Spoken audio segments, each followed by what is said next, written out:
I like two things. One, I like being with Sridhar Maharaj in Navadvip when I was staying there, and it's such a wonderful atmosphere there.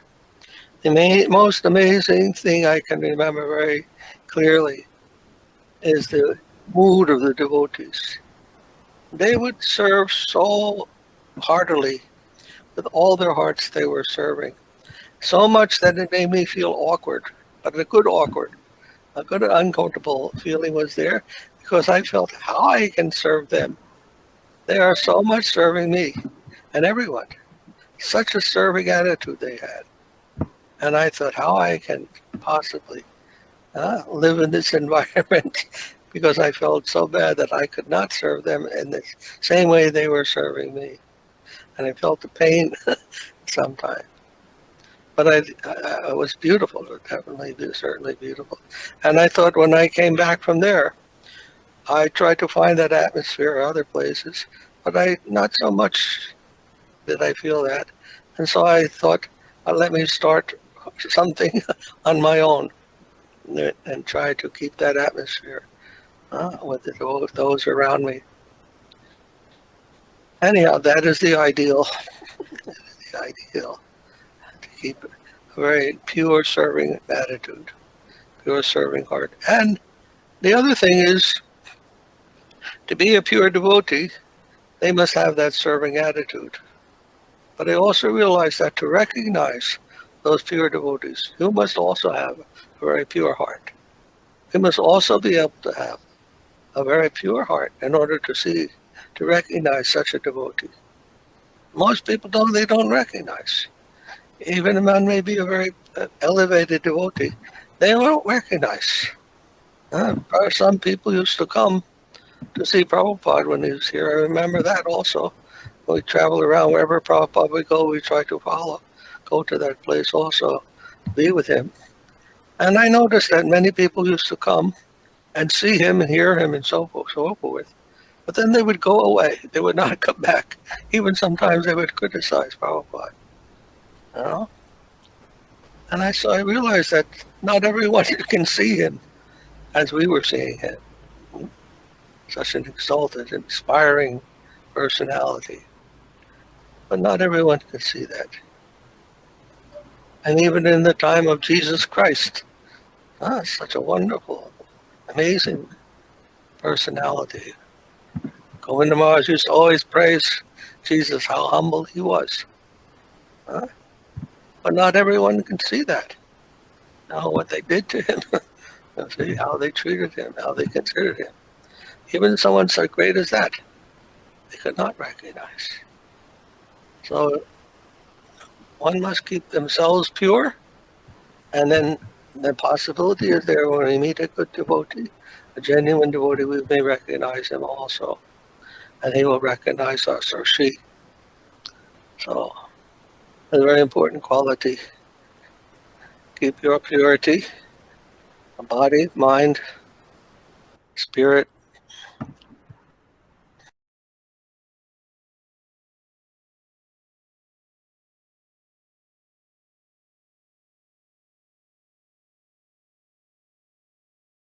We'll have to understand the difference between subjective subtlety and objective subtlety. So what's an example of objective subtlety? Well, like a government. What is the government? Or the society or the culture? These are things also, existing things. But where are they? We don't find culture existing in a pot. Pot may have a cultural influence, but what is that culture itself? The way buildings are made, the way the streets are constructed, so many different things, traditions that take place. These are signs of a culture, but what is that culture itself? Or I remember we used to have debates about government. Where is the government? Is it in this building? Is it in that building? Is it in a set of buildings? which state is it in, so forth and so on. Government extends all over the United States, but not as a physical thing. Like this. So the Sankhya philosophy, the ancients knew that there was a difference between the gross and the subtle reality of at least material reality. Where today, it's like scientists think that there's only electrons and neutrons and so forth and so on. And they give no credit even to consciousness, what to speak of things like government or whatever. Mm-hmm. So what would subjective something mean? Well, subjective is your own thinking and feeling and so forth within your own self. Mm-hmm. You have thoughts, you have feelings, you have will. What is it that's driving you to Princeton? What's making your body go to Princeton? You had some will. But what is that force in science described as? Some neurons in your brain. Everybody has neurons. But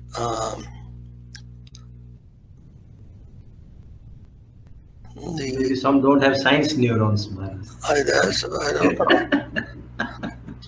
know.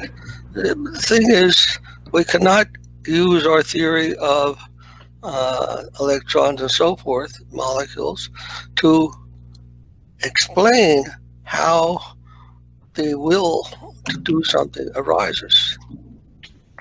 We can say maybe they don't have enough information yet, but even in principle, we don't have even any principles that we unite molecular phenomena with subjective thought or recognition or anything, or consciousness.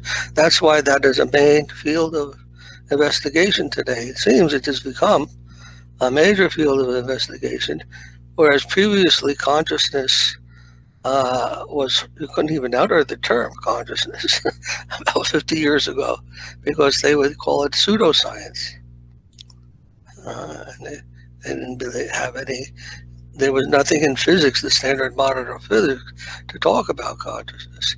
Quantum mechanics arose, and then they began to question what the role of consciousness was. In fact, that's where my entrance into Krishna consciousness started.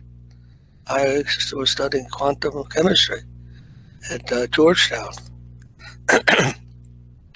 And the problem of consciousness was there when the what they call the collapse of the wave function. I don't know if they talk about that anymore, but when the observer makes an observation, you have to the wave function represents the possibility, all possibilities, and so you have to select which of those possibilities is actual to describe, say, an event in the physical plane. Because the way science speaks about micromolecular physics is that, or atomic physics, is in terms of wave functions. You describe a system in terms of its wave function according to quantum mechanics. And the wave function squared is called the probability of a thing happening. But a wave function itself is something infinite. It extends from, depending on a system, whether from 0 to infinity or minus infinity to plus infinity. So if you want to discover a local phenomenon from an infinite wave function like that, there has to be an operator to, what do you want to say, focus that infinite probability into an actual event. You know the difference between probability and actuality, or possibility and actuality, right? So to actualize, or some people say realize, make it real from an ideal state of infinity to a real phenomenon, requires a change of the complete possibility of the wave function into an actual finite local event. So what causes that to happen?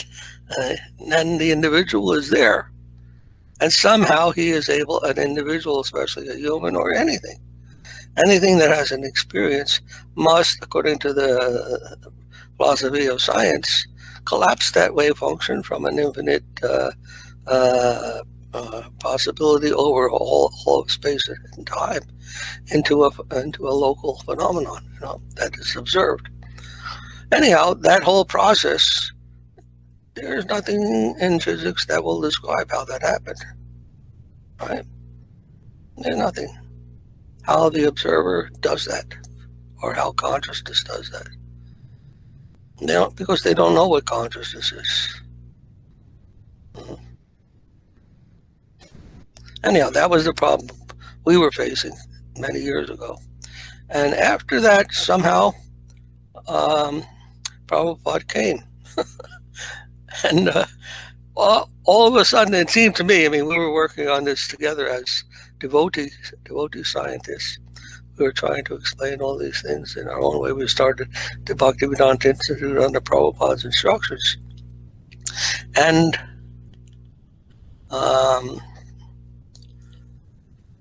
then after I had gone to India for about 10 years, and I came back, and I realized that everybody here was talking about consciousness.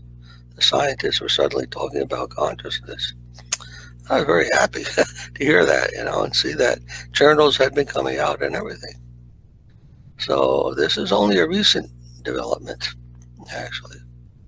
But still, they have no real understanding of what consciousness is. Maybe you've heard of Hammerhoff. What's his name? Penrose and Hammerhoff. Mm-hmm. Yeah. They said that it's due to microtubules. Something, they combined gravity and microtubules, and they said that consciousness can produce from the combination of gravity and microtubules. And, he was on our Sadhu Sangh list, our email list, and we had a discussion with him. I told him the gravity is Riemannian algebra, Riemannian space, coordinate space. Riemann, what do you call it? General relativity. He helped Einstein develop his theory of relativity on the basis of Riemann mathematics, or Riemannian space geometry. And I said, look, gravity is based on Riemann space, and the microtubule is based on quantum mechanics.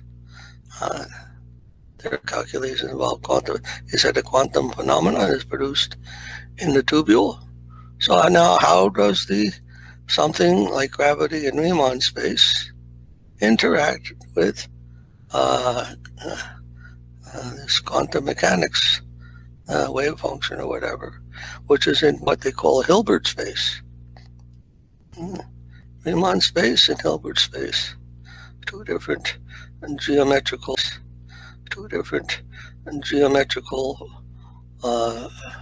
spaces are required for each situation. And how do you get these two spaces to interact? Of course, he couldn't answer that.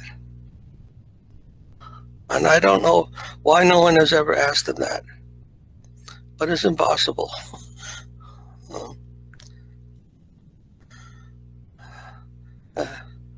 What would be that? That would be like, trying to explain something in Cartesian coordinates that is occurring in spherical. There's an easy transformation between those two, but in Riemann and Hilbert spaces, there's two different Two entirely different explanations are required. Two entirely different ways of thinking. Anyhow, this kind of things are going on, and people don't even look at the simple explanations that are required to dispel them, to refute them. So we do things like that. We take what is available and try to explain from that using the most basic human principles, and try to explain how science is trying to pull the wool over our eyes.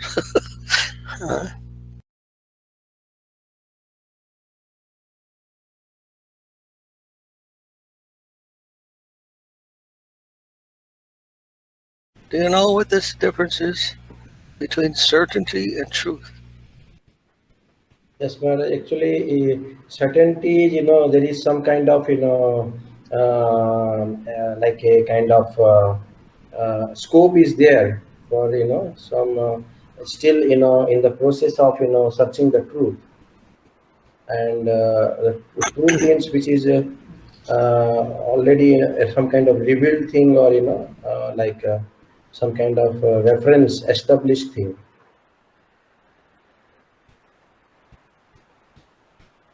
Yeah. For instance, if you go to a judge and you tell this man is a thief, he came and he stole something from me,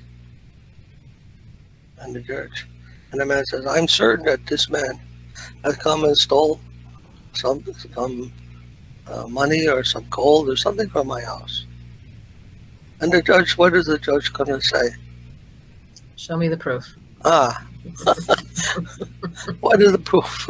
What is the evidence that this and the motive and all these things, right? They have to establish something. The truth. Is it true? They have to establish that by so many different things. So certainty is immediate knowledge, immediate feeling of something to be what you say it is, what you think it is. But truth has to be established by a certain process. Some scientists may come and say, this equation here, I give you this equation that energy and matter, mass are connected like this. Then, are you sure of this? Yes. No, but what is the proof? No. To establish it as the truth, you have to say, what is the proof? And that requires evidence and argument and reasoning and motive and all these things that are involved in that. So we may say something, we are certain of something, or so this is the way the thing is, but we have to establish that also. And we want to arrive at the truth of it. So this is a necessary thing. We can have blind faith, but we should also have some scientific evidence, some scientific reasoning that we can apply to that, and find out how it may hold in very different circumstances. I'll hold up under very different circumstances and situations. This is the most I think we can do. And then Scripture, and then in our philosophy, Scripture holds an important place in that. We are all imperfect. So whatever reasoning and so forth we can bring forth, that may not be correct. But if we accept that if we're to arrive at any knowledge whatsoever, we must have some source of things, what do you call axioms, axiomatic truths, and that are given by Shastra. And we always have to connect with Shastra Guru, and the saints, sadhu, before we confirm what the right understanding is. A certain situation in one's own position to be able to have that kind of intuitive, and they call it intuitive recognition of what is what. And that's one stage in development of a spiritual life. There are other stages in which you are also able to argue or provide evidence and so forth from the scripture, from the transcendental knowledge. The vault of transcendental knowledge is there in Veda and so forth. And also the knowledge that we get from Gurudev There will be some rational and, what do you want to call it, developed knowledge, developed, not just intuitive, but developed, where you can explain your intuitions to others who don't have it and bring them slowly to the higher plane of both Sat Chit Ananda. The Chit is there also. There's knowledge there, not just intuitive or a sense of what is what. Yes. There's also great knowledge, developed knowledge in the Upanishad and Bhagavatam and so forth in the Shastra. And not just that they say things, they also develop that knowledge. And I have found, and my Gurudev also found, that there's one philosopher in particular who we like very much, and he has given a very nice development of spiritual knowledge, and that is Hegel, G.W.F. Hegel. By study of such philosophy, you can make nice progress in spiritual understanding also. So it's not that it's completely incomprehensible. Much of it is inconceivable, no doubt. But some special devotees, they have not only insight, but descriptive knowledge. Descriptive knowledge of the spiritual and material, and how to understand the difference and the connection, everything. How to understand it. You've heard of the proofs of God, God's existence, and Anselm, and different persons, philosophers of that nature. They have developed what they call proofs of God. And these proofs, if you study them intricately, you'll find there's so much wisdom and knowledge in that. Science, actually. So that is a higher stage of devotee, actually, who can know those things, who has that faith, intimate faith, and who has that knowledge as well. They can teach us. They can bring us out from the material conception to the proper spiritual conception by as much as we are able to submissively hear and understand by Krishna's grace. That can also, it's also there.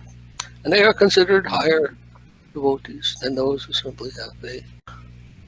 It is not that there does not exist knowledge of that world. Knowledge of that world is there.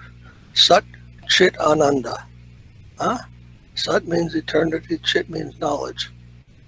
And Ananda, joy, blissfulness. Both are there. The Ananda is there, and the Chit is there. And one must be situated on the Sat plane also. What is real, what is eternal, not only the temporary. That'll show the incompleteness of mathematics. Incompleteness, yes.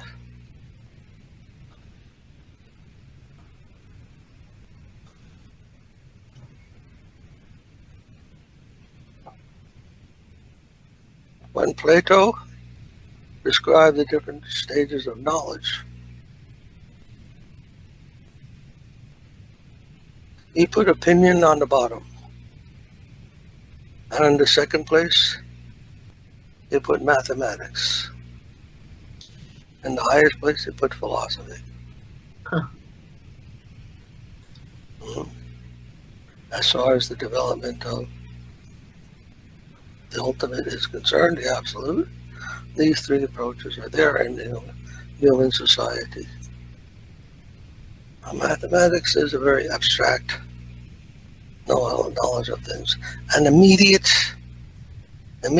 intuition of things is also abstract. You may think that's very concrete, but it's actually abstract because it doesn't involve any contradictions, immediate knowledge. You may think, contradictions? Well, then I have the right thing. I have the right understanding. There's no contradictions. But no. Mahaprabhu taught something different. He taught a Chintya Beta Beta Tattva. One and different.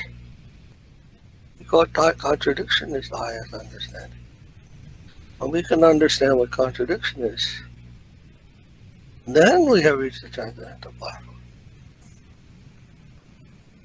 Now that's confusing for people who only live on the platform of understanding. Who want to live on the platform of understanding, it will be achintya, inconceivable to them. But that inconceivable thing, that is Krishna. And when you enter into that inconceivable platform, there you will find the right type of knowledge. And that type of knowledge is not ordinary. That type of knowledge involves organicity, and wholeness, and movement, dynamic. Organic means dynamic. There you enter into the dynamic plane of what we call understanding or intelligence. And that is the plane on which all of creation is coming. From which all creation is coming.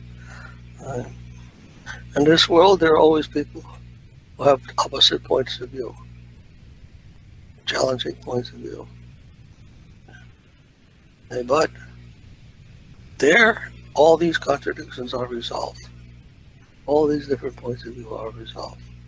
But you have to go beyond perspective, your individual perspective.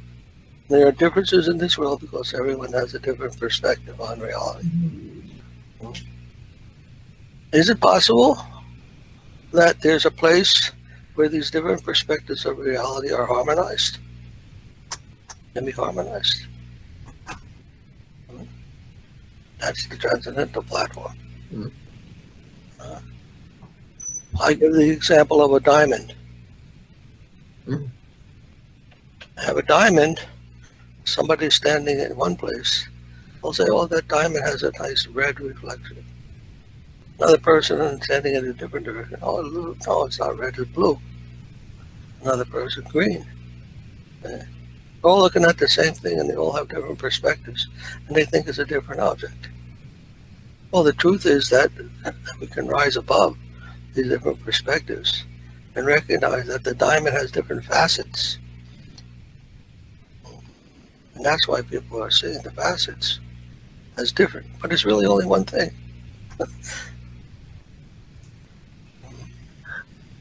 So rising above our different perspectives, that is a higher, more inclusive plane where all is harmonized by proper vision. Yes, why not? In the perfect stage, Krishna conscious stage.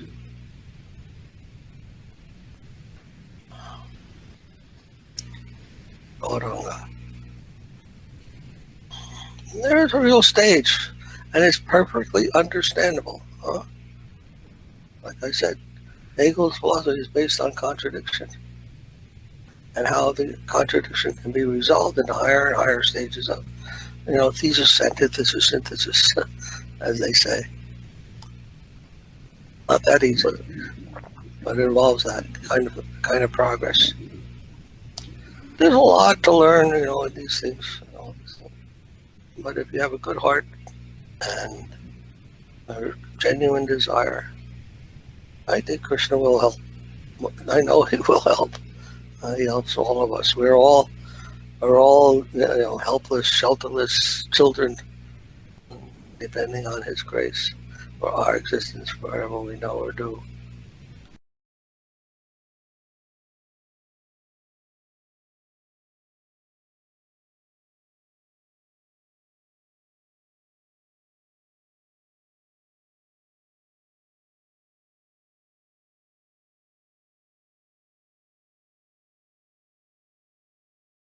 Maybe. I think maybe that many of them are hidden theists. You know what I mean? Hidden theists. Many, if you ask them, are you a theist? They'll say, no, I'm atheist. But in their heart, I think they're actually theists. Because to say you're a theist in the scientific community, they think, oh, you're not a real scientist. Because you believe in miracle. But no, so they may say, oh, yes, I'm a materialist, all these things. But really, they're thinking that there is some God behind things. Because anyone who studies the material nature seriously they will realize how many miraculous things are going on at that level even that cannot be explained. And if you give them some encouragement, they will admit that yes, you are right. In private, they may not do it in public. And some now are doing it in public also. And I've seen a big change. And since when we started in 1970, 76, when we started the Institute, I've seen a big change since then in how the scientific community now accepts consciousness. You would think it's such a obvious thing that there is consciousness, but the scientists would not allow any talk about that in scientific circles because it didn't involve molecules and electrons. But now they're talking about it. And several things happened in the development of science over the years since 1975 that have forced them to look at the influence of consciousness when doing science, when studying science. That's another story, a long story. Anyhow, that's my idea, my summary of the Sankirtan.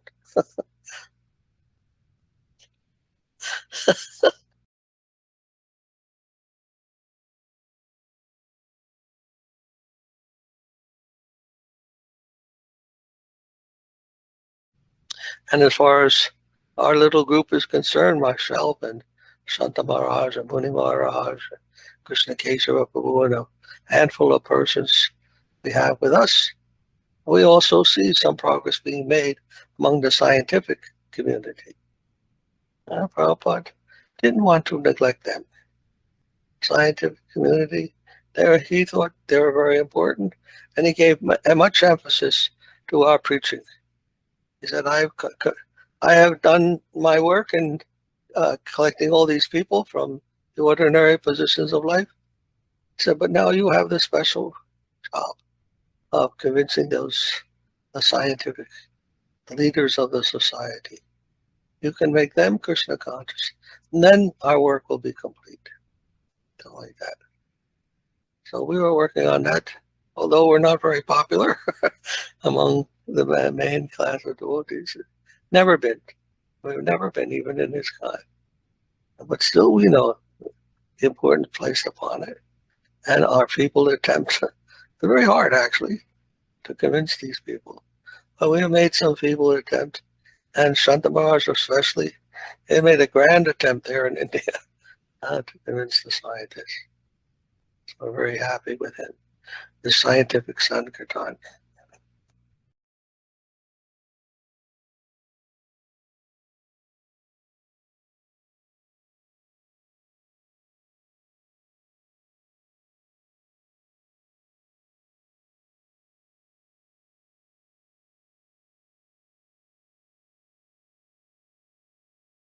One Srila Prabhupada put his scientists in front of all the devotees. You know that picture on Yes. the webpage?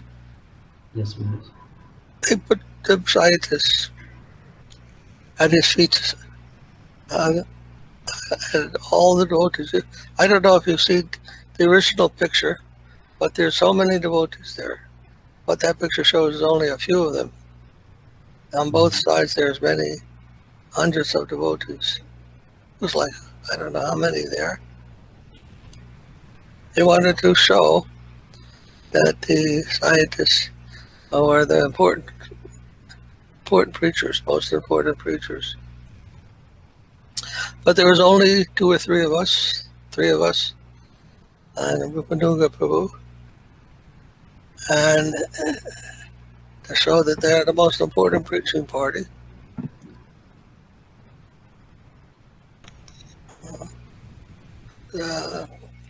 Devotees generally don't understand. It's like a separate, something that has not been done in their experience, preaching to the scientists, by scientists. So they don't appreciate it.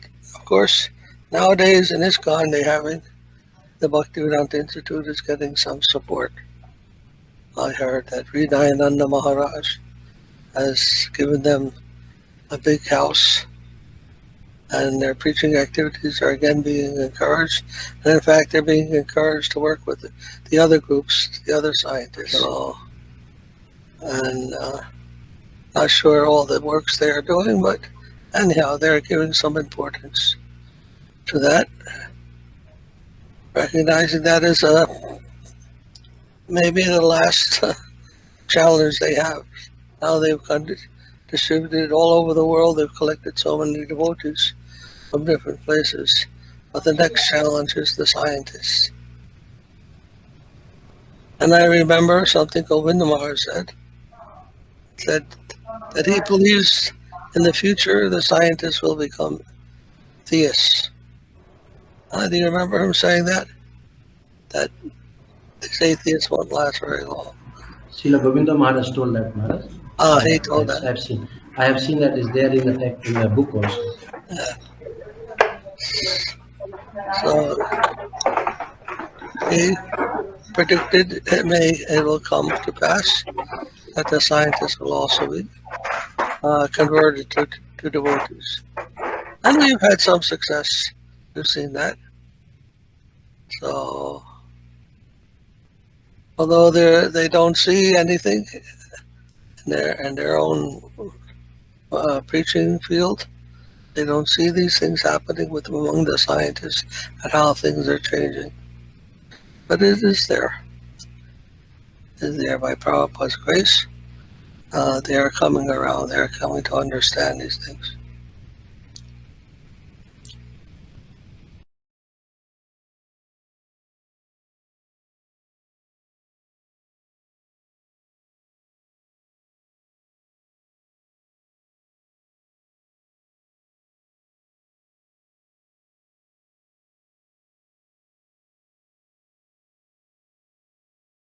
Eu gostaria de estar colaborando com I o would like Instituto para to help tentar, with the institute, a to hora que help melhorar o when the Covid, COVID's better, criar algum projeto to para create que no some Brasil, projects, em so algumas then faculdades, here in poder estar Brazil, fazendo esse tipo we de can make this divulgação. kind of preaching in some universities. Sim, eu gostaria de estar divulgando, I would like porque to make this in é Brazil muito importante. because it's very important.